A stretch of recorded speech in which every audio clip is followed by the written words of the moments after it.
கர்த்தருடைய பரிசுத்த நாமத்துக்கு மகிமை உண்டாவதாக. இன்று ஞானஸ்தான சம்பந்தமான சத்தியத்தை நாம் சிந்திக்கப் போகிறோம். மனிதனுக்குள் ரெண்டு விதமான பாவங்கள் இருக்கின்றன. ஒன்று ஜென்ம பாவம், இதை வேதத்திலே பாவ சுபாவம் என்று சொல்லியிருக்கிறது. இன்னொன்று கர்ம பாவம், அது வேதத்திலே பாவ கிரியைகள் என்று சொல்லப்பட்டிருக்கிறது. இந்த பாவ சுபாவத்தை பற்றி, அதாவது ஜென்ம பாவத்தை பற்றி சங்கீதக்காரனாகிய தாவீது இவ்விதமாய் கூறுகிறார். 51ஆம் சங்கீதம் 5ஆம் வசனம், நான் துர்க்குணத்திலே உருவானேன், என் தாய் என்னை பாவத்திலே கர்ப்பம் தரித்தாள். இந்த பாவம் நமக்குள்ளே எப்படி உண்டானது என்று கேட்டால், ஆதி மனிதனாகிய ஆதாம் கீழ்ப்படியாமையினால் பாவம் செய்தபடியினால் இந்த பாவம் அவனுக்குள்ளே பிரவேசித்து, அதற்கு பிறகு அவனுடைய பிள்ளைகளுக்குள்ளே அது காணப்பட்டு தலைமுறை தலைமுறையாக அந்த பாவம் தொடர்ந்து வந்து கடைசியாக நம்முடைய தாய் தகப்பன்மார் வரைக்கும் அது வந்தது.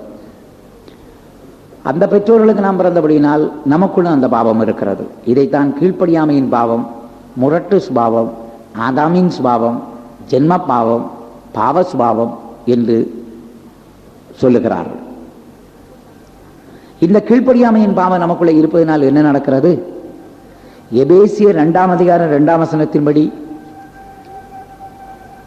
கீழ்ப்படியாமையின் பிள்ளைகளிடத்தில் கிரியை செய்கிற ஆகாயத்து அதிகார பிரபு என்று சொல்லி இருக்கிறது. யார் யாருக்குள்ளே எல்லாம் கீழ்ப்படியாமையின் பாவம் இருக்கிறதோ அவர்களுக்குள்ளே ஆகாயத்தில் இருக்கிற அதிகார பிரபு வந்து கிரியை செய்வான். யாரிடத்தில் கீழ்ப்படியாமையின் பாவம் இருக்கிறதோ அவர்களுக்குள்ளே அந்த பிசாசு பிரவேசித்து அவர்களுக்குள்ளே அவன் வீற்றிருந்து அவர்களுக்குள்ளே வாசம் பண்ணி பலவிதமான பாவங்களை செய்யும்படியாய் அவன் தூண்டுகிறான். இது நிமித்தமாகத்தான் மனிதன் பலவிதமான கிரியைகளினாலே அவன் பாவம் செய்கிறான். இந்த கிரியை பாவம் வெளியரங்கமாக இருக்கிறது என்று கலாத்தியர் 5ஆம் அதிகாரம் 19 முதல் 21 வசனங்கள் வரை வாசிக்கும் போது நாம் வழங்கிக் கொள்கிறோம். வாசிக்க கேட்போம். கலாத்தியர் 5:19 முதல் 21. மாம்சத்தின் கிரியைகள் வெளியரங்கமாயிருக்கின்றன. மாமிசத்தின் கிரியைகள் வெளியரங்கமாயிருக்கின்றன. அவையாவன விபசாரம், வேசித்தனம், அசுத்தம், காமவிகாரம், விக்கிரகாராதனை, பில்லிசூனியம், பகைகள், விரோதங்கள், வைராக்கியங்கள், கோபங்கள், சண்டைகள், பிரிவினைகள், மார்க்கபேதங்கள், பொறாமைகள், கொலைகள், வெறிகள், களியாட்டுகள் முதலானவைகளே இப்படிப்பட்டவைகளை செய்கிறவர்கள் தேவனுடைய ராஜ்யத்தில் சுதந்திரிப்பதில்லை என்று முன்னே நான் சொன்னது போல இப்பொழுதும் உங்களுக்கு சொல்லுகிறேன். அப்போஸ்தலனாகிய பவுல் மாமிசத்தின் கிரியைகள் வெளியரங்கமாயிருக்கின்றன என்று சொல்லுகிறார். அப்படியானால் கிரியை பாவம் வெளியரங்கமானது. இந்த பாவ சுபாவம் அது அந்தரங்கத்திலே இருக்கக்கூடியது. முதலாவது நம்முடைய கிரியை பாவங்கள் நம்மை விட்டு போகும்படி நாம் நம்முடைய பாவங்களை மெய் மனஸ்தாபத்தோடு அழுது மன்னிப்பு கேட்க வேண்டும் ஆண்டவராகிய இயேசுவிடத்தில். 1 யோவான் 1ஆம் அதிகாரம் 7ஆம் வசனத்தின் கடைசி பகுதி சொல்லுகிறது, இயேசு கிறிஸ்துவின் இரத்தம் சகல பாவங்களையும் போக்கி நம்மை சுத்திகரிக்கும். 9ஆம் வசனத்திலே அந்த பாவங்கள் கழுவப்பட என்ன செய்யலாம் என்று சொல்லி தருகிறார். நாம் நம்முடைய பாவங்களை அறிக்கையிட்டால் நம்முடைய எல்லா அநியாயத்தை நீக்கி நம்மை சுத்திகரிப்பதற்கு அவர் உண்மையும் நீதியும் உள்ளவராயிருக்கிறார். ஆகையினால் நம்முடைய பாவங்களை கர்த்தராகிய இயேசுவிடத்தில் மன்னிப்பு கேட்கும் பொழுது இயேசு கிறிஸ்துவின் இரத்தம் சகல பாவங்களை போக்கி நம்மை சுத்திகரிக்கிறது. கர்த்தராகிய இயேசு கல்வாரியில் பட்ட பாடுகளை நாம் நினைத்து மனங்கசந்து அழ வேண்டும். நாம் செய்த பாவங்களுக்காய் பாவமறியாத ஒருவர், நாம் செய்த பாவங்களுக்காய் பாவம் செய்யாத ஒருவர், நாம் செய்த பாவங்களுக்காய் பாவம் இல்லாத ஒருவர் நமக்காக கல்வாரியிலே பாடுபட்டாரே, இரத்தம் சிந்தினாரே என்று நாம் கல்வாரியை நாம் தியானிக்கும் பொழுது, இயேசுபட்ட பாடுகளை சிந்திக்கும் போது நம்முடைய கல்லான இருதயம் கரைய ஆரம்பிக்கிறது, பொல்லாத இருதயம் நொறுங்க ஆரம்பிக்கிறது. இவ்விதமாய் நாம் மனஸ்தாபத்தோடு அழுது மன்னிப்பு கேட்கும் பொழுது நமக்குள்ளே பாவங்கள் மன்னிக்கப்பட்ட ஒரு நிச்சயம் உண்டாகிறது, பாவ மன்னிப்பின் சந்தோஷம் உண்டாகிறது. இப்படி கிரியையினால் செய்த பாவங்கள் நம்மை விட்டு போய்விட்டாலும் நமக்குள்ளே இந்த ஜென்ம பாவம் இருக்கும், பாவ சுபாவம். அது நம்மை விட்டு போக என்ன செய்ய வேண்டும்?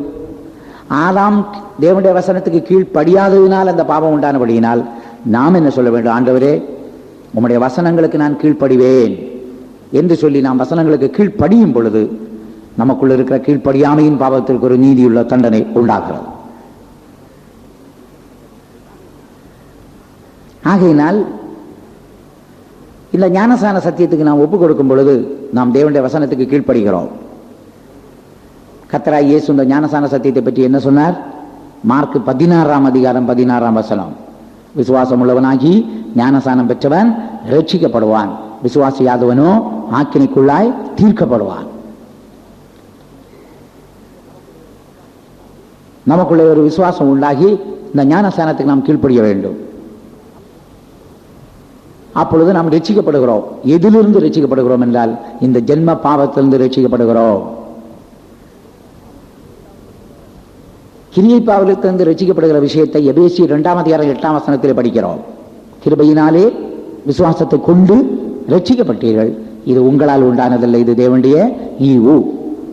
அந்த ரட்சிப்பு பாவ கிரியையிலிருந்து உண்டாகும் ரட்சிப்பு. ஆனால் இங்கே சொல்லப்பட்ட ரட்சிப்பு பாவ சுபாவத்திலிருந்து நமக்கு கிடைக்கிற ரட்சிப்பு. கீழ்ப்படுதலின் மூலமாய் கீழ்ப்படியாமைக்கு ஒரு தண்டனை உண்டாகிறது. இதை நாம் விளங்கிக் கொள்ளும்படியாக அப்போஸ்தலனாகிய பவுல் என்ன செய்கிறார் என்றால், ஞானசான சத்தியத்தை சிவந்த சமுத்திரத்துக்கு ஒப்பிட்டு அவர் பேசுகிறார். 1 கொரிந்தியர் 10ஆம் அதிகாரம் 2ஆம் வசனத்திலே எல்லாரும் மோசைக்குள்ளாக மேகத்தினாலும் சமுத்திரத்தினாலும் ஞானசானம் பண்ணப்பட்டார்கள் என்று எழுதுகிறார். அப்படியானால் இஸ்ரவேல் ஜனங்கள் சிவந்த சமுத்திரத்தை கடந்து சென்றது ஞானசான சத்தியத்துக்கு நிழலாய் இருக்கிறது என்று கூறுகிறார். இந்த இஸ்ரவேலர்கள், அதாவது தேவனுடைய ஜனங்கள், எகிப்திலே 430 வருஷம் குடியிருந்தார்கள். அதிலே 400 வருஷம் அவர்கள் பார்வோனாலும் அவனுடைய ஆளோட்டிகளாலும் பலவிதமான பாடுகளுக்குள்ளாய், கஷ்டத்துக்குள்ளாய், பிரச்சனைகளுக்குள்ளாய் அவர்கள் கடந்து போனார்கள். அப்பொழுது அவர்கள் அடிமைத்தனத்தை நிமித்தம் முறையிட்டு அழுதார்கள். கர்த்தர் அவருடைய பெருமூச்சை கேட்டார். தன்னுடைய தாசனாகிய மோசையை அழைத்து அவர்களை எவ்விதமாயிலும் எகிப்திலிருந்து விடுதலையாக்கி வெளியே கொண்டு வரும்படியாக அந்த மோசையை அனுப்பினார். இந்த மோசே என்பவன் பார்வோனிடத்தில் போய், என்னுடைய ஜனங்களாகிய இஸ்ரவேலரை நீ எகிப்தை விட்டு அனுப்பி வைக்க வேண்டும் என்று சொல்லி கேட்டான். ஆனால் பார்வோன் அதுக்கு சம்மதிக்கவில்லை. ஆகையினால் ஏறக்குறைய 9 வாதைகளை முதலாவது அனுப்பி அந்த எகிப்தியரை ஆண்டவர் வாதித்தார். பார்வோனுக்கு பயம் உண்டாகும்படி செய்தார். ஆனாலும் கூட பார்வோன் வாதைகள் வரும்பொழுது மனஸ்தாபப்படுவான், மோசையை அழைப்பான், நான் ஜனங்களை அனுப்புகிறேன் என்று சொல்வான். வாதை நின்றவுடனே அவன் கீழ்ப்படியாமை காட்டுவான், தன் இருதயத்தை கடினப்படுத்துவான்.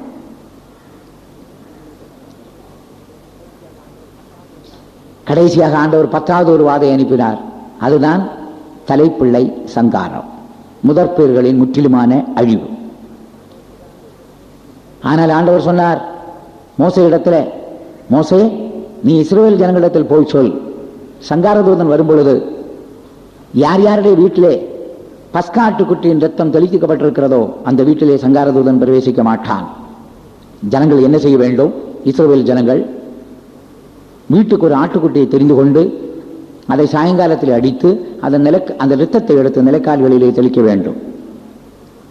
இஸ்ரவேல் ஜனங்கள் எல்லாரும் அந்த பஸ்காட்டுக்குட்டியை தெரிந்து கொண்டு அதை அடித்து அதன் இரத்தத்தை நிலக்கால்களிலே தெளித்தார்கள். ஆனால் இந்த ரகசியம் எகிப்தியருக்கு தெரியவே தெரியாது. அவர்கள் ஆட்டுக்குட்டியை தெரிந்து கொள்ளவும் இல்லை, அந்த ஆடை அடித்து அதன் இரத்தத்தை தங்களுடைய வீடுகளில் தெளித்து வைக்கவும் இல்லை. சங்காரதூதன் வந்தபோது இஸ்ரவேல் ஜனங்களுடைய வீடுகள் எல்லாம் பாதுகாக்கப்பட்டன. ஆனால் எகிப்தியருடைய வீடுகளில் இருந்ததானே முதற் பேறுகள், முதற் பிள்ளைகள் எல்லாம் சர்வ சங்காரமாயின. இதை பார்த்ததான பார்வோன் இஸ்ரவேல் ஜனங்களை நீங்கள் துரிதமாக எகிப்தை விட்டு புறப்படுங்கள் என்று சொல்லி அனுமதி கொடுத்தான். இஸ்ரவேல் ஜனங்கள் புறப்பட்டு வந்தார்கள்.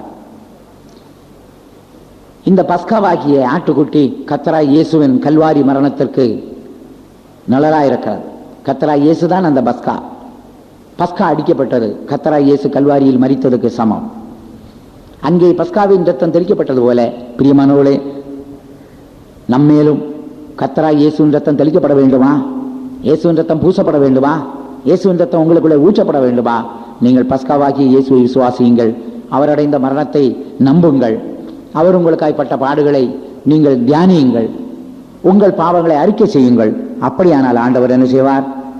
இன்றைக்கும் கூட அந்த இயேசுவின் ரத்தமானது உங்கள் மேல் தெளிக்கப்படும், பூசப்படும், ஊற்றப்படும். கரங்களை உயர்த்தி ஒரு அல்லேலூயா சொல்லுவோம். அல்லேலூயா. பிரியமானவர்களே, இஸ்ரவேல் ஜனங்களை விதமாக எகிப்தை விட்டு வெளியே வந்து சிவந்த சமுத்திரம் வரைக்கும் வந்து சேர்ந்தார்கள். அப்பொழுது முன்னுக்கு சமுத்திரம், பின்னுக்கு திரும்பி பார்த்த பொழுது பார்வோன் அவனுடைய சேனைகளும் துரத்தி கொண்டே வந்து கொண்டிருந்தார்கள். பார்வோன் அவனுடைய சேனையும் இஸ்ரவேல் ஜனங்களை துரத்தி கொண்டு வந்து கொண்டிருந்தார்கள். இஸ்ரவேல் ஜனங்கள் பயந்து மோசையை பார்த்து முறையிட்டார்கள். மோசே, எங்களுக்கு பின்னாக எகிப்தியர் துரத்தி வருகிறார்கள், முன்னாக சிவந்த சமுத்திரம் இருக்கிறது, நாங்கள் என்ன செய்வோம்? மோசே ஆண்டவரிடம் முறையிட்டான். ஆண்டவர் சொன்னார், மோசே, உன் கையில் இருக்கிற கோலை சமுத்திரத்துக்கு நேராக நீட்டு. அப்பொழுது 2 பிளக்கும், வட்டாந்தரை வழியாய் இஸ்ரவேல் ஜனங்கள் கடந்து போகட்டும் என்று சொன்னார். மோசே அபிதமாய் செய்த போது சமுத்திரம் 2 பிரிந்தது. ஜனங்கள் வெட்டாந்தரை வழியாய் கடந்து போனார்கள். இவர்கள் போகிறார்கள் என்று சொல்லி இவர்களை தொடர்ந்து வந்ததான எகிப்தியரும் பின்னாக வந்தார்கள். நடந்தது என்ன? இஸ்ரவேல் ஜனங்கள் மறுகரை அடைந்தவுடனே கர்த்தர் மறுபடியும் மோசேயிடம் சொன்னார், உன் கையை சமுத்திரத்துக்கு நேராய் நீட்டு. அவன் நீட்டினான். எகிப்தியர் நடு சமுத்திரத்தில் வந்து கொண்டிருந்தார்கள். சமுத்திரம் பிளவுண்ட சமுத்திரம் ஒன்றாய் இணைந்தது.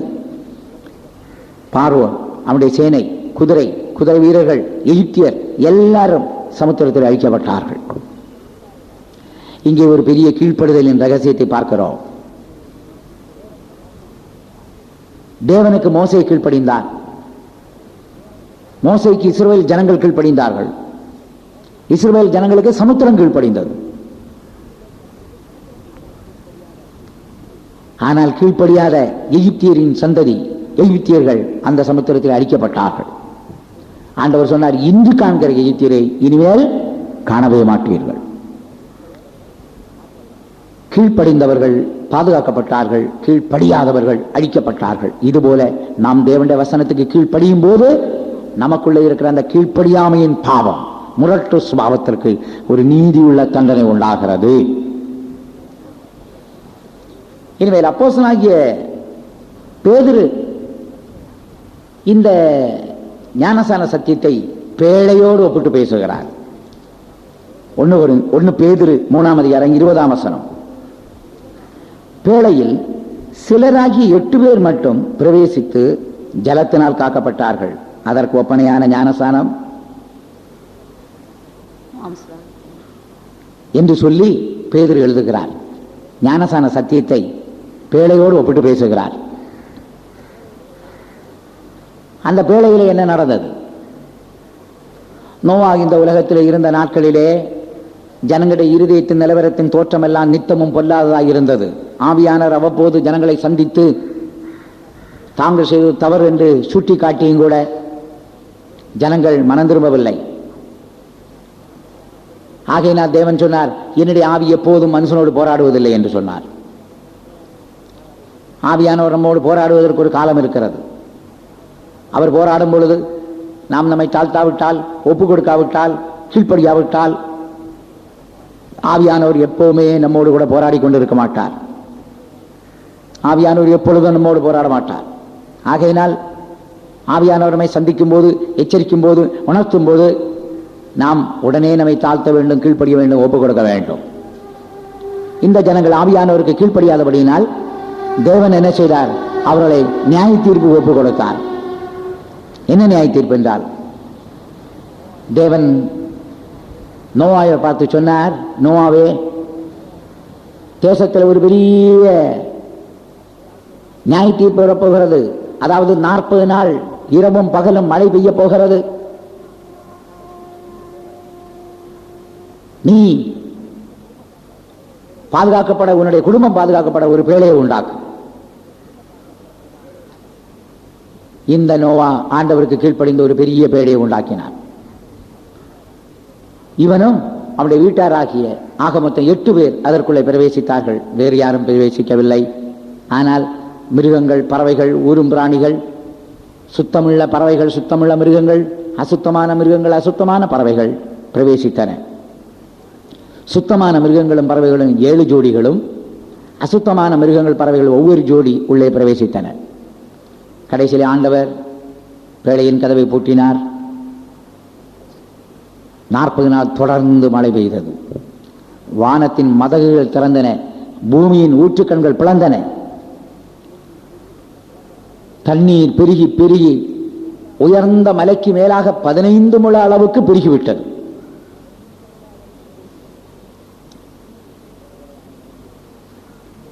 பேழையானது விழுந்து கொண்டே இருந்தது. இங்கே ஒரு பெரிய ரகசியத்தை பார்க்கிறோம். கீழ்ப்படுதலின் ரகசியம். கீழ்ப்படிந்தவர்களுக்கு என்ன நடந்தது, கீழ்ப்படியாதவர்களுக்கு என்ன நடந்தது? கீழ்ப்படிந்த நோவா, கீழ்ப்படிந்த நோவாவின் குடும்பம், கீழ்ப்படிந்த மிருகங்கள், பறவைகள், ஊரும் பிராணிகள் இவைகளெல்லாம் பாதுகாக்கப்பட்டன. கீழ்ப்படியாத துன்மார்க்கர்கள், துஷ்டர்கள், துஷ்ட மிருகங்கள் எல்லாம் அழிக்கப்பட்டன. ஒரே தண்ணி கீழ்ப்படிந்தவர்களை பாதுகாத்து அந்த பேழையை மேலே எழுப்பிக் கொண்டே சென்றது. அதே தண்ணீரானது கீழ்ப்படியாதவர்களை அழித்தது. இதுபோல தேவனுடைய வசனத்துக்கு நாம் கீழ்ப்படியும் போது நமக்குள்ள இருக்கிற கீழ்ப்படியாமையின் பாவத்திற்கு ஒரு நீதியுள்ள தண்டனை உண்டாகிறது.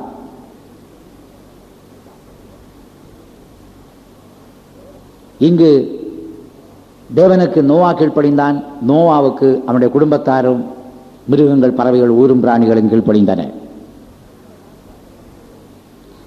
இந்த ஞானசான சத்தியத்தை பற்றி சில விதமான கேள்விகளை கேட்கிறார்கள். முதலாவதாக அவர்கள் கேட்கிற கேள்வி, ஞானசானம் குழந்தையிலே எடுக்க வேண்டுமா, வயது வந்த பின்பு எடுக்க வேண்டுமா? வயது வந்த பின்புதான் எடுக்க வேண்டும் என்பதற்கு ஆதாரமாக 3 வசனங்கள் வேதத்திலிருந்து நாம் விளங்கிக் கொள்கிறோம். முதலாவது மார்க்கு 16:16 இயேசுநாதர் சொன்னார், விசுவாசம் உள்ளவனாகி ஞானசானம் பெற்றவன் ரட்சிக்கப்படுவான். அப்படியானால் குழந்தைக்கு விசுவாசிக்க முடியாது. நாம் எதை விசுவாசிக்க வேண்டும்? தேவன் ஒருவர் இருக்கிறார் என்று விசுவாசிக்க வேண்டும். அந்த தேவன் மாமிசத்தில் வெளிப்பட்டார் என்று விசுவாசிக்க வேண்டும். தேவகுமாரன் 33 வருஷம் இந்த உலகத்தில் ஜீவித்தார் என்று விசுவாசிக்க வேண்டும். அவர் நமக்காக கல்வாரி சிலுவையிலே மரித்தார் என்று விசுவாசிக்க வேண்டும். அவரிடத்தில் நம்முடைய பாவங்களை அறிக்கையிட்டால் நம்முடைய பாவங்களை மன்னிப்பார் என்று விசுவாசிக்க வேண்டும். அது மட்டுமல்ல, நாம் துர்க்குணத்திலே உருவானேன், என் தாய் என்னை பாவத்திலே கற்பம் தரித்தாள் என்று சொல்லக்கூடிய அந்த சத்தியத்தை விசுவாசிக்க வேண்டும். குழந்தைகளுக்கு விசுவாசிக்க முடியாது. வயது வந்த பின்பு, அதாவது விசுவாசம் வந்த பின்புதான் ஞானசானம் எடுக்க வேண்டும். இரண்டாவது, அப்போஸ்தலனாகிய பேதுரு என்ன சொல்லுகிறார்? பேதுரு பிரசங்கம் பண்ணி கொண்டிருக்கும் பொழுது ஒரு கூட்டம் ஜனங்கள் வந்து கேட்டார்கள், சகோதரன்மாரே, நாங்கள் என்ன செய்ய வேண்டும்? அப்போஸ்தலனாகிய பேதுரு சொன்ன பதில் அப்போஸ்தலர் நடவடிக்கைகள் 2ஆம் அதிகாரம் 38ஆம் வசனத்தில் சொல்லி இருக்கிறது. நீங்கள் ஒவ்வொருவரும் மனம் திரும்பி கர்த்தராகிய இயேசு கிறிஸ்துவின் நாமத்திலே ஞானசானம் பெற்றுக் கொள்ளுங்கள், அப்போது பரிசுத்தாவியின் வரத்தை பெறுவீர்கள். குழந்தைக்கு மனம் திரும்ப முடியாது. மனம் திரும்புதல் என்று சொன்னால் என்ன? பாவத்தை விட்டு பரிசுத்தத்துக்கு திரும்ப வேண்டும், சாத்தானை விட்டு தேவனிடத்துக்கு திரும்ப வேண்டும், பாதாளத்தை விட்டு பரலோகத்துக்கு திரும்ப வேண்டும். அதுதான் மனம் திரும்புதல். குழந்தைக்கு மனம் திரும்ப முடியாது. ஆகையினால் மனம் திரும்பினவர்கள், அதாவது வயது வந்தவர்கள் தான் ஞானசானம் எடுக்க வேண்டும். மூன்றாவது, மத்தேயு 3ஆம் அதிகாரம் 6ஆம் வசனத்திலே யோவானிடத்தில் ஞானசானம் பெற்ற அனைவரும் தங்கள் பாவங்களை அறிக்கையிட்டு ஞானசானம் பெற்றார்கள் என்று எழுதியிருக்கிறது. குழந்தைகளுக்கு பாவ அறிக்கை செய்ய முடியாது. குழந்தைகள் பாவமே அறியவில்லை, பாவமே செய்யவில்லை. அப்படியானால் எப்படி பாவ அறிக்கை செய்வார்கள்? அப்படியானால் வயது வந்தவர்கள் மட்டும்தான் பாவ அறிக்கை செய்ய முடியும். அவர்கள் தான் ஞானசானம் எடுக்க தகுதி உள்ளவர்கள். இரண்டாவது ஒரு கேள்வி கேட்கிறார்கள், இந்த ஞானசானம் என்பது தெளித்தல் முறைமையில் எடுக்க வேண்டுமா, முழுகுதலின் முறைமையில் எடுக்க வேண்டுமா என்று கேட்கிறார்கள். ஞானசானம் என்னும் வார்த்தைக்கு மூலபதத்திலே பேப்டைசோ என்று சொல்லப்பட்டிருக்கிறது. அதன் அர்த்தம் என்னவென்றால் முழுகுதல். அப்படியானால் தெளித்தலுக்கு என்ன வார்த்தை என்று பார்த்தால் ராண்டிஸ்மோஸ், அதன் அர்த்தம் தெளித்தல். கழுவுதலுக்கு என்ன வார்த்தை என்றால் லூட்ரான். இந்த 3 வார்த்தையிலே பேப்டைசோ என்னும் பதம் முழுகுதலை குறிக்கிறது. ஆகையினால் முழுகுதலின் முறைமையிலே ஞானஸ்நானம் எடுப்பதைத்தான் வேதம் சொல்லுகிறது.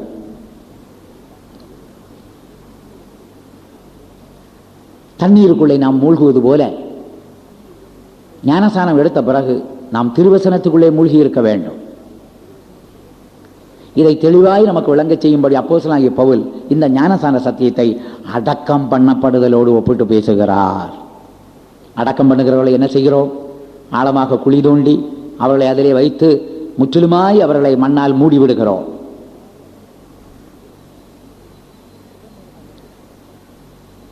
இதன் மூலமாக என்ன நடக்கிறது? அந்த அடக்கம் பண்ணப்பட்டவர்கள் சில வருஷங்கள் பொறுத்து அவர்களை பார்த்தால் நாம் பார்க்க முடியாது. அவர்கள் மண்ணுக்கு மண்ணாய் போய்விடுகிறார்கள்.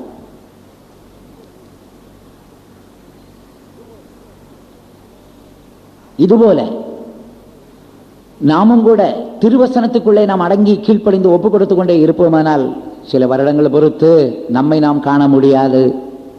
நம்முடைய வாழ்க்கையிலே கிறிஸ்துவைத்தான் காண முடியும். ஆகையினால் கலாத்தியர் 3:27 என்ன சொல்லி இருக்கிறது?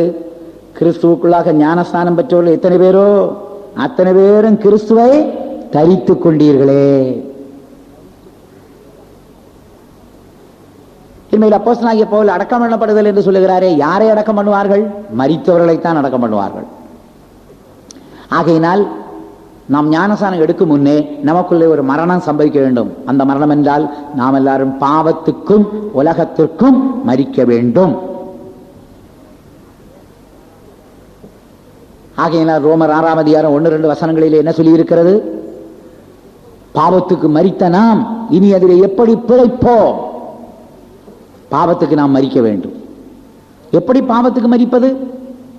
ரோமர் 8:10 பாவத்துக்கு மரிக்கக்கூடிய ஒரு வழி சொல்லப்பட்டிருக்கிறது.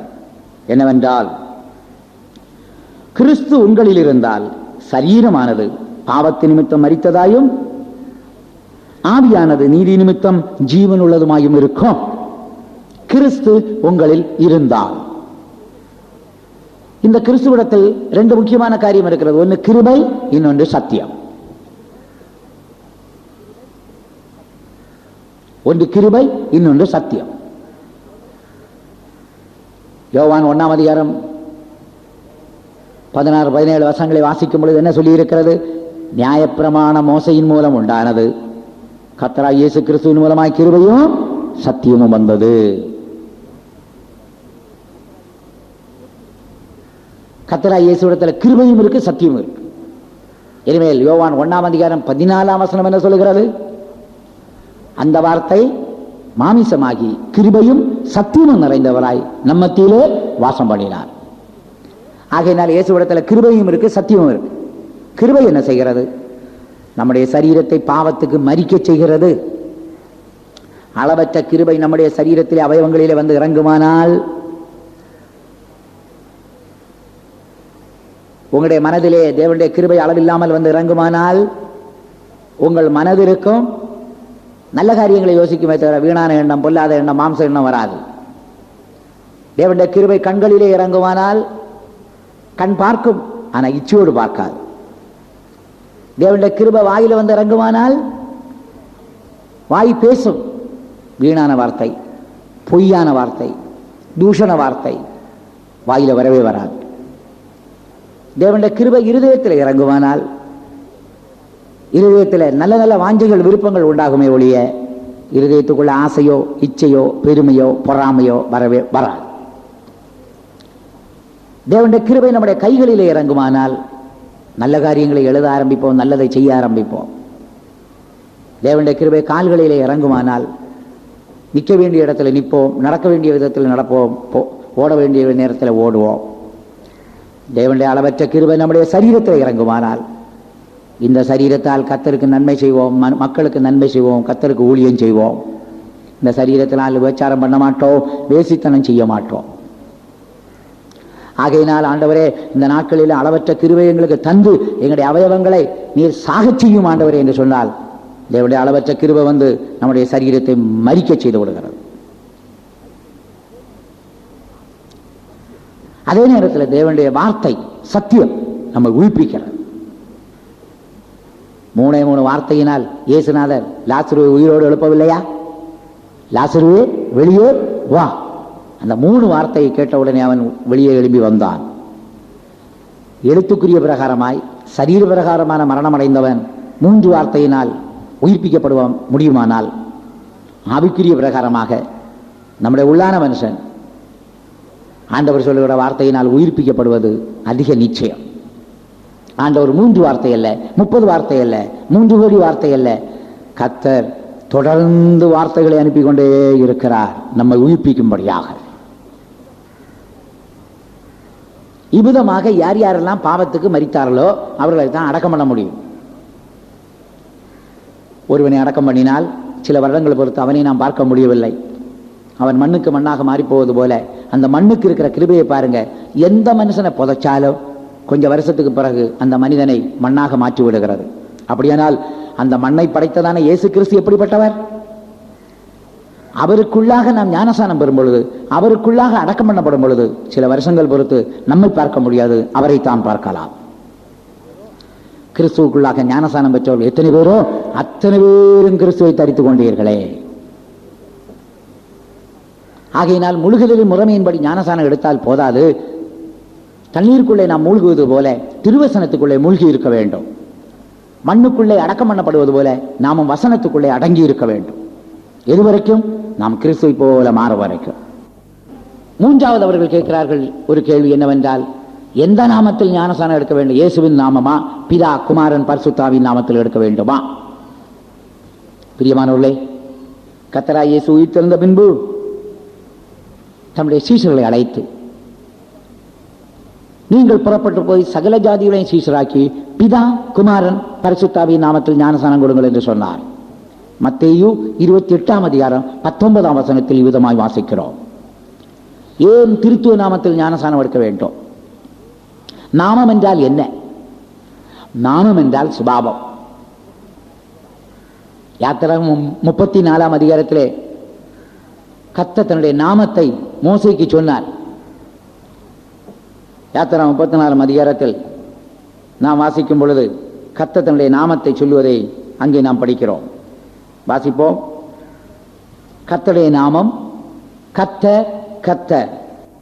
இந்த 5ஆம் வசனம், கர்த்தர் ஒரு மேகத்தில் இறங்கி அங்கே அவன் அருகே நின்று கர்த்தருடைய நாமத்தை கூறினார். கர்த்தர் அவனுக்கு முன்பாய் கடந்து போகிற போது அவர் கர்த்தர் கர்த்தர், இரக்கமும் கிருபையும் நீடிய சாந்தமும் மகாதயும் சத்தியமுள்ள தேவன்,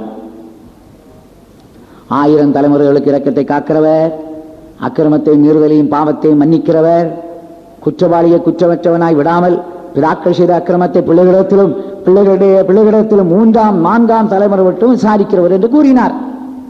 கர்த்தருடைய நாமம் என்று சொல்லும் பொழுது கர்த்தருடைய சுபாவங்களை பற்றி தான் சொல்லுகிறார்.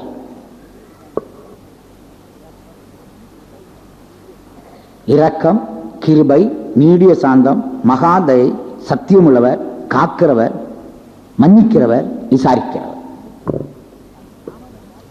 ஆகையினால் நாமம் என்றால் சுபாவம். பிதாவின் நாமம் என்றால் அந்த பிதாவின் சுபாவம் நமக்குள்ளே வர வேண்டும், அதற்கு நம்மை ஒப்படைக்க வேண்டும். பிதாவின் நாமம், பிதாவின் சுபாவம். என்ன சுபாவம்?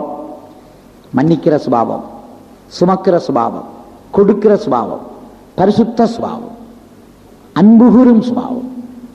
அதான் பிதாவின் நாமம், பிதாவின் சுபாவம்.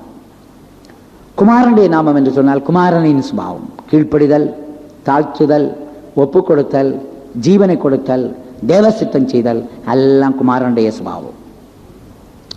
பரிசுத்தாவியின் சுபாவம் தேற்றுதல், உணர்த்துதல், வழிநடத்துதல், போதித்தல், எல்லாம் பரிசுத்தாவின் சுபாவம்.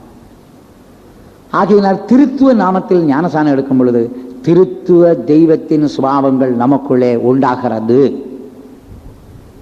ஆகையினால் பிரியமானவர்களே, ஞானசானம் பிதா குமாரன் பரிசுத்தாவின் நாமத்தில் தான் எடுக்க வேண்டும். ஏனென்றால் இது கர்த்தராகிய இயேசு கிறிஸ்து கூறின கட்டளை.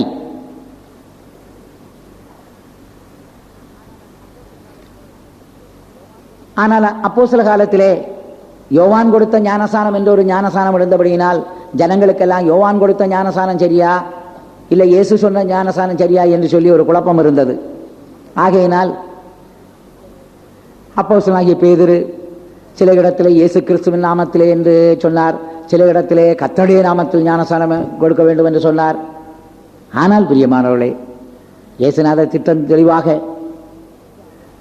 சீசரை பார்த்து பிதா குமாரன் பரிசுத்தாவின் நாமத்தில் ஞானஸ்நானங்களை தெளிவாய் சொல்லியிருக்கிறபடியினால் நாம் அந்த திருத்துவ நாமத்திலே ஞானஸ்நானம் எடுக்கும் பொழுது திருத்துவ தெய்வத்தின் சுபாவங்கள் நமக்குள்ளே உண்டாக ஆரம்பிக்கிறது. அடுத்தது நான்காவது ஒரு கேள்வி கேட்கிறார்கள், யாரிடத்தில் ஞானஸ்நானம் எடுக்க வேண்டும்? இன்றைக்கு பலரும் ஞானஸ்நானம் கொடுக்க புறப்பட்டு விட்டார்கள். ஆனால் இயேசு இந்த ஞானஸ்நான சத்தியத்தை யாருக்கு சொன்னார்? மத்தேயு 28:16 கர்த்தராகிய இயேசு 11 பேரை நோக்கி இந்த சத்தியத்தை சொன்னார் என்று சொல்லி இருக்கிறது. அந்த 11 பேர் யார்? இயேசு கிறிஸ்துவின் சீஷர்கள், அவர்கள் தான் அப்போஸ்தலர்கள். ஆகையினால் ஞானஸ்நான சத்தியத்தை ஆண்டவர் அப்போஸ்தலருக்கு தான் கொடுத்தார். நீங்கள் போய் ஞானஸ்நானம் கொடுங்கள். ஆகையினால் ஞானஸ்நானம் கொடுப்பதற்கு அதிகாரம் உள்ளவர்கள் அப்போஸ்தலர்கள் தான். ஆனால் அப்போஸ்தலர் நடவடிக்கையிலே நாம் வாசிக்கும் பொழுது அப்போஸ்தலர் 8:12 முதல் 17 வாசிக்கும் பொழுது பிலிப் என்று சொல்லக்கூடியவன்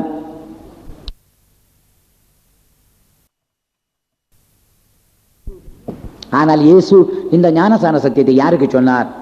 மத்தேயு 28:16 கர்த்தராகிய இயேசு 11 பேரை நோக்கி இந்த சத்தியத்தை சொன்னார் என்று சொல்லி இருக்கிறது. அந்த 11 பேர் யார்? இயேசு கிறிஸ்துவின் சீஷர்கள், அவர்கள் தான் அப்போஸ்தலர்கள். ஆகையினால் ஞானஸ்நான சத்தியத்தை ஆண்டவர் அப்போஸ்தலருக்கு தான் கொடுத்தார். நீங்கள் போய் ஞானஸ்நானம் கொடுங்கள். ஆகையினால் ஞானஸ்நானம் கொடுப்பதற்கு அதிகாரம் உள்ளவர்கள் அப்போஸ்தலர்கள் தான். ஆனால் அப்போஸ்தலர் நடவடிக்கையிலே நாம் வாசிக்கும் பொழுது அப்போஸ்தலர் 8:12 முதல் 17 வாசிக்கும் பொழுது பிலிப் என்று சொல்லக்கூடியவன் ஒரு சுவிசேஷகன். அவன் ஒரு சுவிசேஷகனாயிருந்து விவாகமானவன். அவனுக்கு 4 குமாரத்திகள் தீர்க்க தரிசனம் சொல்லக்கூடியவர்கள் இருந்திருக்கிறார்கள். இவன் போய் சமாரியாவிலே சத்தியத்தை சொல்லி அற்புதங்களை செய்து அநேகர் இயேசுவின் மேல் விசுவாசம் வைத்து இவன் மூலமாய் ஞானஸ்நானம் பெற்றுக் கொண்டார்கள்.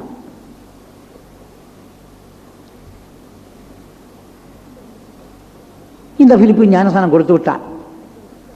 ஆனால் அவன் கொடுத்த ஞானஸ்நானத்தை எருசலேமில் இருந்து வந்ததான அப்போஸ்தலர்கள் அவன் கொடுத்த ஞானஸ்நானத்தை அங்கீகரித்து விட்டார்கள். அதிலிருந்து நாம் விளங்கிக் கொள்கிறோம், அப்போஸ்தலரால் அங்கீகரிக்கப்பட்டவர்களாலோ ஞானஸ்நானம் நாம் பெற்றுக்கொள்ள வேண்டும்.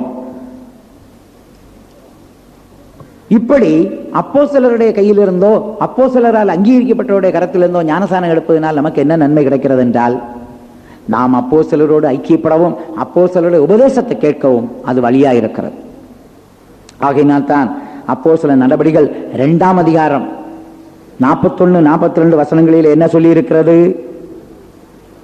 பேதுருவின் வார்த்தையை சந்தோஷமாய் ஏற்றுக்கொண்டவர்கள் எத்தனை பேரோ அத்தனை பேரும் ஞானஸ்நானம் பெற்றார்கள். அவர்கள்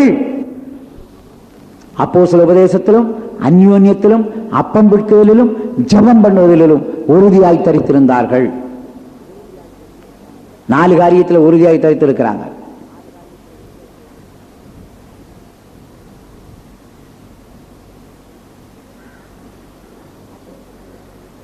அப்போஸ்தலருடைய கரத்திலிருந்தோ அப்போஸ்தலரால் அங்கீகரிக்கப்பட்டவருடைய கரத்திலிருந்தோ ஞானஸ்நானம் எடுக்கும் பொழுது நாம் என்ன செய்கிறோம்? அப்போஸ்தலரோடு ஐக்கியப்படவும் அப்போஸ்தல உபதேசத்தை கேட்கவும் அது உதவியாக இருக்கிறது. நமக்கு ஒரு ஐக்கியம் தேவை. ரட்சிக்கப்படும் முன்னே நம்முடைய ஐக்கியம் பாவிகளோடு இருந்தது. ஆனால் ரட்சிக்கப்பட்ட பின்பு நாம் எல்லாரும் 1ஆம் சங்கீதத்தை கண்டிப்பாய் கடைபிடிக்க வேண்டும். துன்மார்க்கருடைய ஆலோசனையில் நடவாமலும் பாவிகளுடைய வழியில் நில்லாமலும் பரியாசக்காரன் உட்காரும் இடத்தில் உட்காராமலும் இருந்து இரவும் பகலும் கர்த்தரை வைத்தல் தியானமாக இருக்கிற மனுஷன் பாக்கியவான். ஆகையினால் பாவிகளோடு படிக்கக்கூடாது, பாவிகளோடு வேலை செய்யக்கூடாது, பாவிகளோடு நாம் குடியிருக்கக்கூடாது என்று நாங்கள் சொல்ல முடியாது.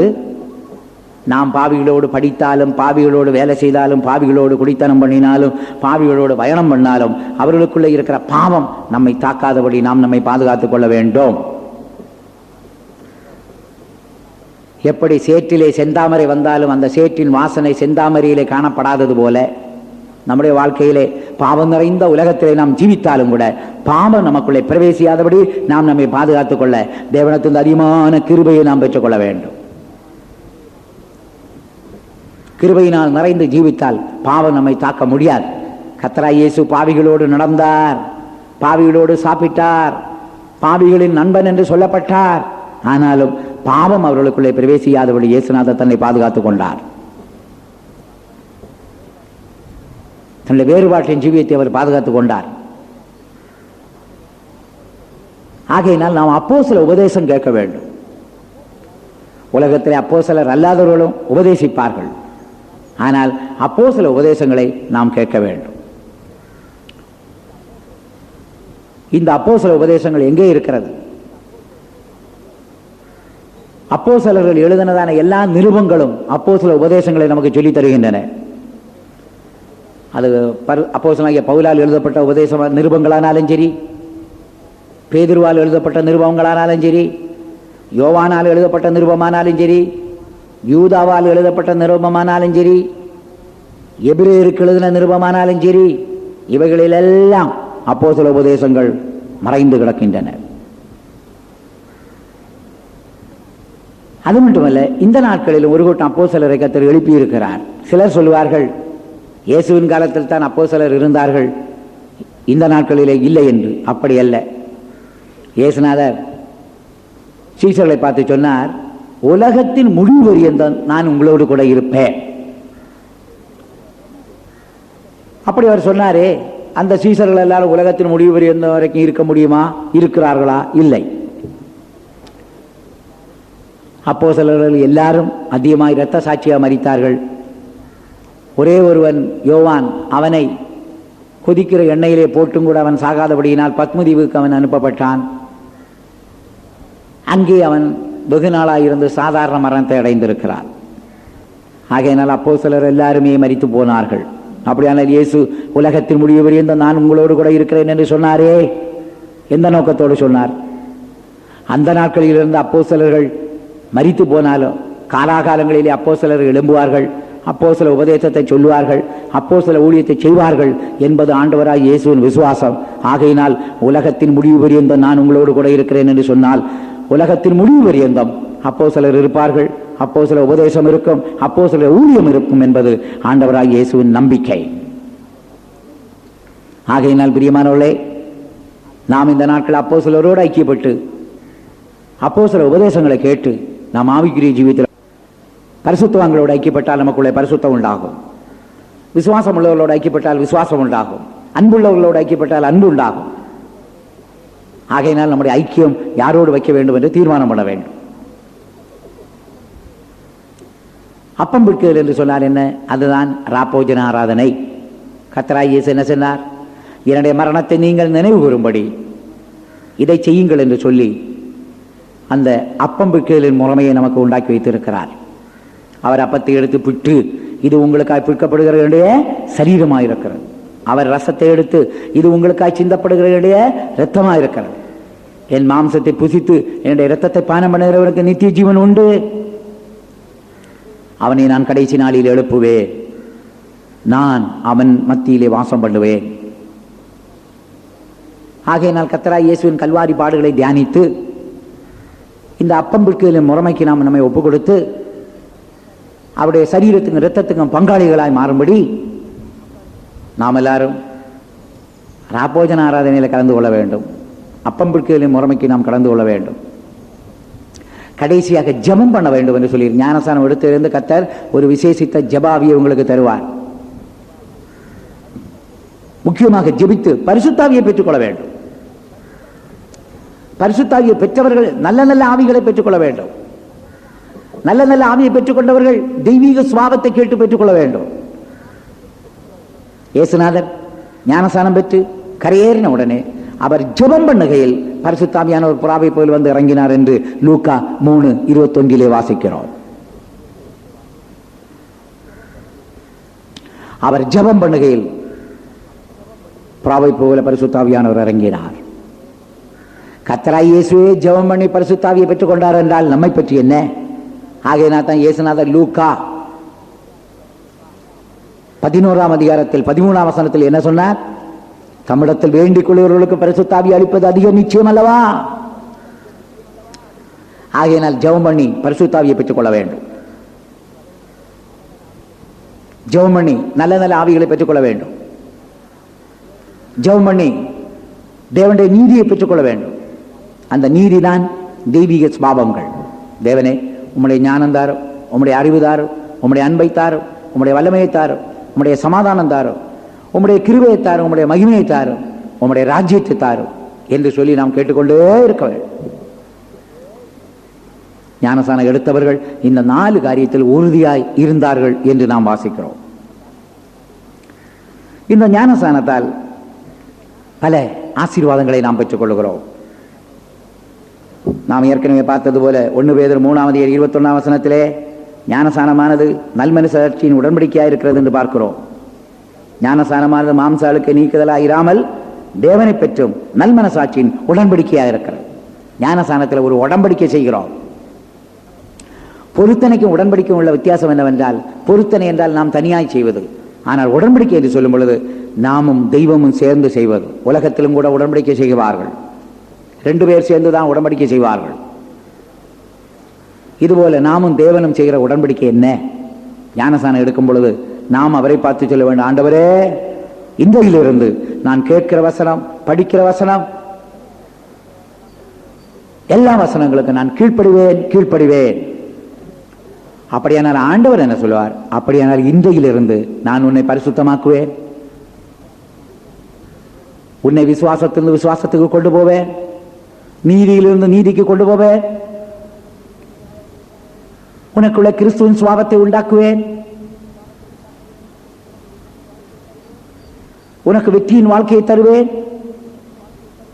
என்று ஆண்டவர் நம்மோடு உடன்படிக்கை பண்ணுவார். ஆகையினால் ஞானசானம் எடுத்து கர்த்தரோடு கூட உடன்படிக்கை பண்ணும்படி நம்ம ஒப்புக் கொடுக்கிறோம். 2வது, இந்த ஞானசானத்திலே தேவ நீதியை நிறைவேற்றுகிறோம். கர்த்தராகிய இயேசு யோவான் ஸ்நானங்களிடத்தில் ஞானசானம் எடுக்க போகும் பொழுது அவன் தடை பண்ணுகிறான். இயேசுநாதர் சொன்னார், இப்போது இடங்கொடு, இப்படி எல்லா நீதியும் நிறைவேற்றுவது நமக்கு ஏற்றதாயிருக்கிறது. மத்தேயு 3:15 வசனத்தில் விதமாய் படிக்கிறோம். இயேசு அவனுக்கு பிரதியுத்தரமாக, இப்பொழுது இடங்கொடு, இப்படி எல்லா நீதியும் நிறைவேற்றுவது நமக்கு ஏற்றதாயிருக்கிறது. அப்பொழுது அவருக்கு இடம் கொடுத்தான். இப்படி எல்லா நீதியும் நிறைவேற்றுவது அவருக்கு ஏற்றதாயிருக்கிறது.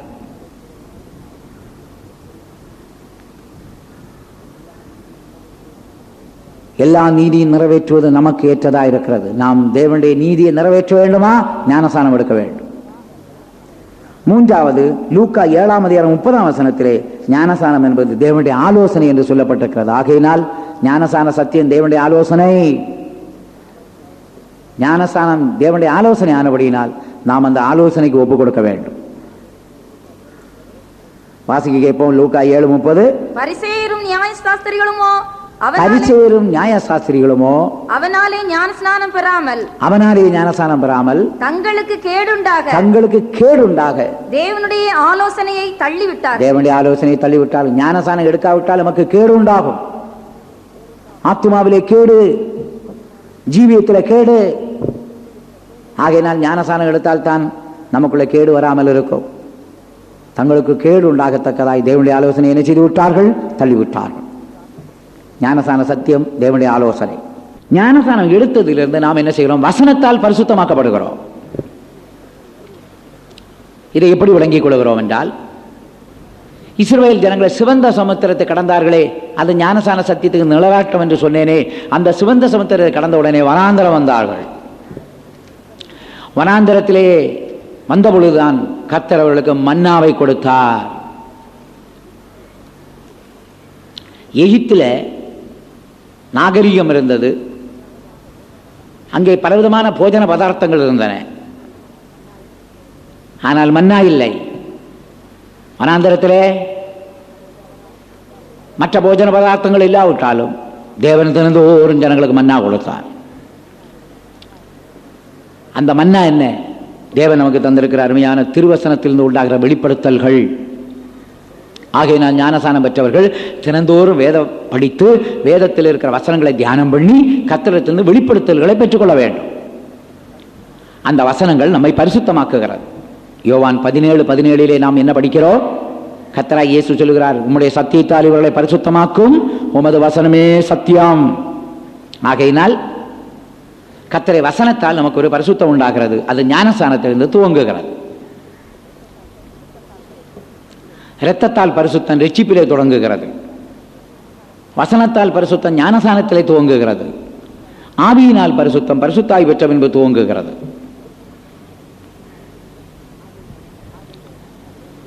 ஆகையினால் ஞானஸ்நானம் பெற்றவர்கள் தினந்தோறும் மன்னா பொறுக்க வேண்டும்.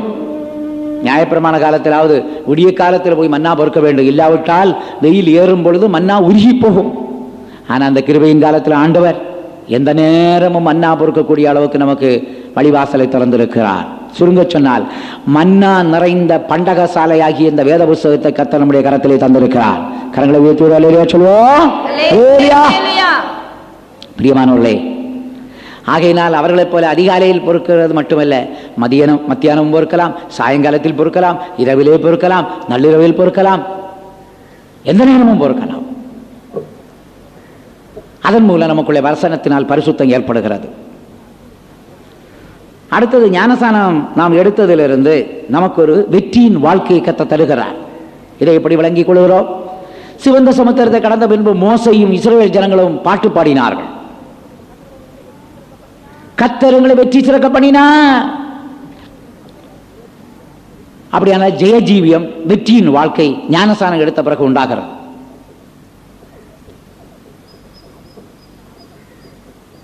ஆகையினால் ஞானஸ்நானத்துக்கு கீழ்ப்படியும் பொழுது கர்த்தர் நமக்குள்ளே ஒரு ஜெயகரமான ஜீவியத்தை தருகிறார். ஞானஸ்நானம் எடுத்த பிறகு லௌகீகத்திலிருந்து ஒரு விடுதலை உண்டாகிறது. ஏனென்றால் வனாந்தரத்திலே, எகிப்திலே எல்லா நாகரிகமும் இருந்தது, வனாந்தரத்திலே எந்த நாகரிகமும் இல்லை, ஆடம்பரம் இல்லை, எல்லாமே மண், எல்லாமே மணல்.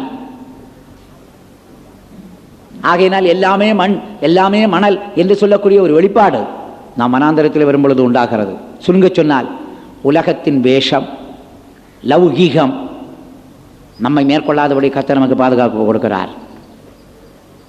இந்த லௌகீகத்தை பற்றி பவுல் என்ன சொல்லுகிறார்? உலகத்தின் வேஷம் கடந்து போகிறதே என்று கொரிந்தியருக்கு சொல்லுகிறார். ரோமாபுரியருக்கு என்ன சொல்லுகிறார் என்றால், நீங்கள் உலகத்துக்கு ஒத்த வேஷம் தரிக்க வேண்டாம் என்று சொல்லுகிறார். அன்பின் அப்போஸ்தலன் என்ன சொல்லுகிறார்? உலகமும் அதன் ஆசை இச்சையும் ஒழிந்து போகும் என்று சொல்லுகிறார். யாக்கோபு என்ன சொல்லுகிறார்? உலக சிநேகம் தேவனுக்கு விரோதமான பகை.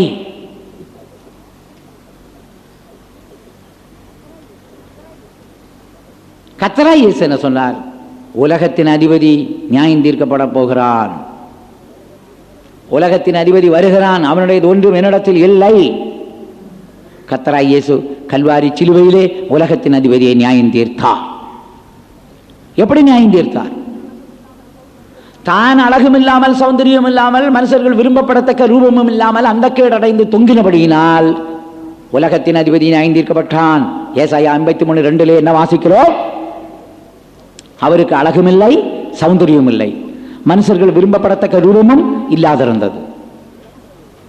இளங்கிளையை போலவும் வறண்ட நிலத்திலே துளிர்க்கிற வேரை போலவும் அவனுக்கு முன்பாக எழும்புகிறார். அவருக்கு அழகும் இல்லை, சௌந்தரியமும் இல்லை. அவரை பார்க்கும்போது நாம் அவரை விரும்பத்தக்க ரூபம் அவருக்கு இல்லாதிருந்தது. ஆகையினால் இயேசுநாதர் லௌகீகம் இல்லாமல், புறம்பான அலங்கரிப்பு இல்லாமல் தொங்கினார். கலாத்தியருக்கு பவுல் சொல்லுகிறார், சிலுவையில் அறையப்பட்ட இயேசு உங்களுக்கு பிரத்யட்சமானாரே.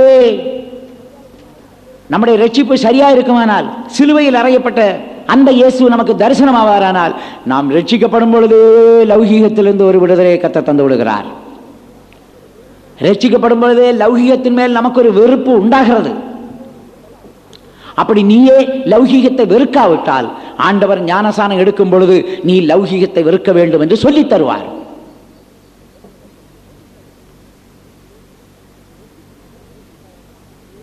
நம்முடைய ரட்சிப்பு சரியான ரட்சிப்பாக இருக்குமானால் அநேக சுபாவங்கள் ரட்சிக்கப்படும் பொழுதே உண்டாகிவிடும்.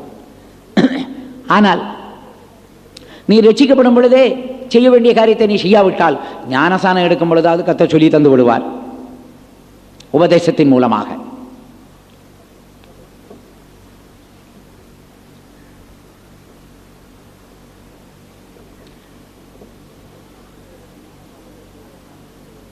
இனிமேல் இந்த ஞானசானம் எடுத்தனால் நாம் தேவனுடைய ராஜ்யத்தில் பிரவேசிக்கதான சிலாக்கியத்தை பெறுகிறோம்.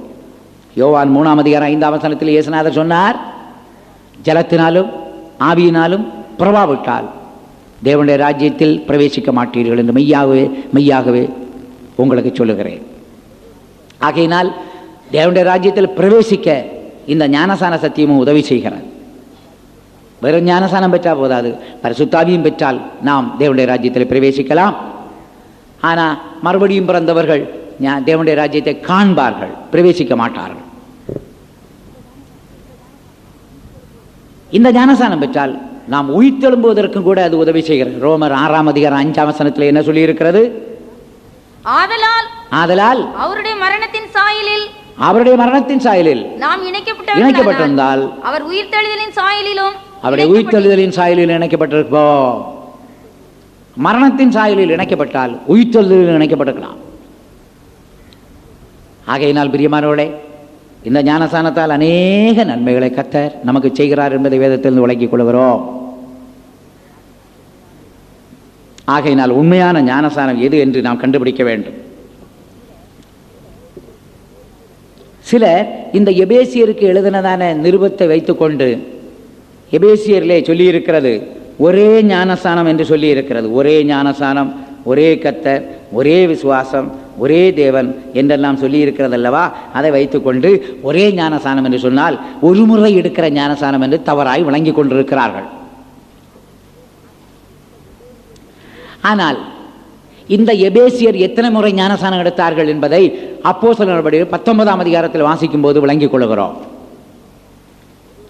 பவுல் எபேசுவுக்கு வந்து அங்கிருந்த சில விசுவாசிகளை பார்த்து கேட்டார், நீங்கள் விசுவாசிகளான போது பரிசுத்த ஆவியை பெற்றீர்களா?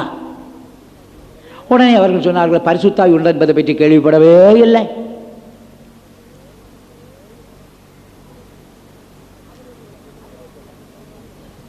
அதிலிருந்து விளங்கிக் கொள்கிறோம், அந்த ஜனங்களுக்கு ஞானசானம் கொடுத்தவர்கள் பரிசுத்த ஆவி பெற்றிருப்பார்களானால் நிச்சயமாய் பரிசுத்த ஆவியை பற்றி சொல்லிக் கொடுத்திருப்பார்கள்.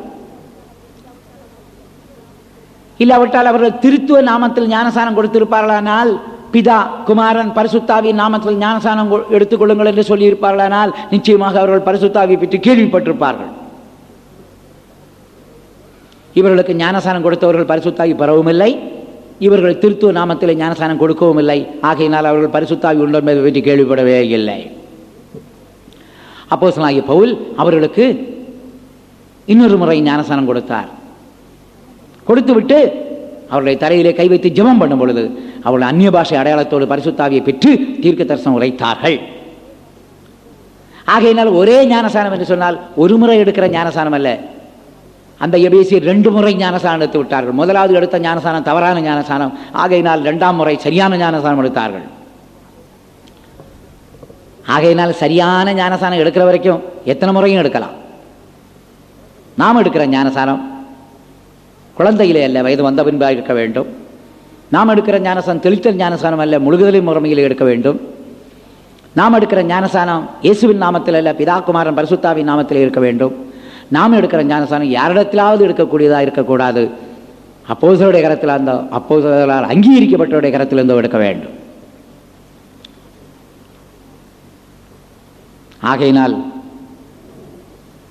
உண்மையான ஞானசான சத்தியம் என்ன என்று ஞானசான சத்தியத்துக்கு தங்களை ஒப்புக் கொடுத்து அதன் மூலமாய் நாம் இதுவரைக்கும் கேள்விப்பட்ட ஆசீர்வாதங்களை பெற்றுக்கொள்ள ஆண்டவர் நம்ம ஒருவருக்கும் துணை செய்வாராக. நாம் கண்களை மூடி ஜெபம் பண்ணுவோம். எங்கள் அருமையான நல்ல பிதாவே, ஞானசான சத்தியத்தை தியானிக்க நீர் உதவி செய்தபடியினால் உம்மை ஸ்தோத்திரிக்கிறோம். இந்த உலகத்திலே சகல ஜனங்களும் ஞானசானம் எடுக்க வேண்டும் என்று நீர் விரும்பிக் கொண்டிருக்கிறீர். ஆகையினால் தான் சீசர்களை பார்த்து சொன்னீர், நீங்கள் போய் சகல ஜாதிகளையும் சீசராக்கி பிதா குமாரன் பரிசுத்தாவின் நாமத்திலே ஞானசானம் கொடுங்கள் என்று சொன்னீரே. யார் யாரெல்லாம் இன்னும் ஞானசானம் எடுக்கவில்லை அவர்கள் உண்மையான ஞானசானம் எடுக்கும்படி உதவி செய்வோம் என்று வேண்டிக் கொள்கிறோம். ஆண்டவரே, அடியாரில் இருந்த ஞானசான சத்தியத்துக்கு வழி நடத்தினபடினாலும் உம்மை சோதரிக்கிறோம்.